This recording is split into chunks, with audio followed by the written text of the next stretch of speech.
Now, if you have a high-quality custom aluminum body like we have for our FJ45, you don't just want to start cutting on it and welding on the aluminum. You want to practice with a similar piece of aluminum just to make sure that everything's going to work out well. Now, this is a piece of scrap from a body off of a different project, but it's from the same manufacturer. So I know it's the same alloy of aluminum that our FJ45 is made out of. And one of the most popular ways to weld aluminum is going to be with a TIG welder.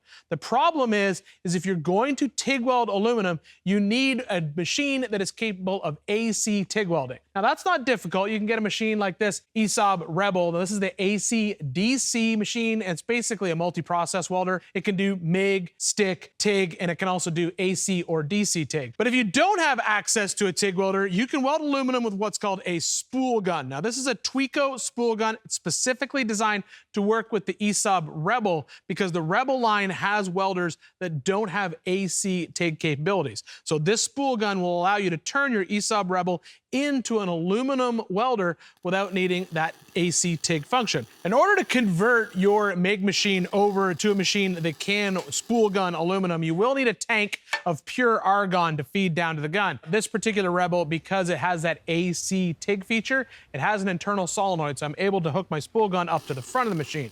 Some of the benefits of the spool gun, obviously you saw it's incredibly fast, incredibly easy to do. It's no different than a standard MIG welder. It works really well on thick material, like this material here. Thin material, like if we were doing maybe a radiator tank, this is not the machine to use. At that point, you definitely want to step over into a TIG welder. But if you don't have the access to a TIG machine and you need to weld some thicker aluminum, the spool gun is honestly the easiest way to go.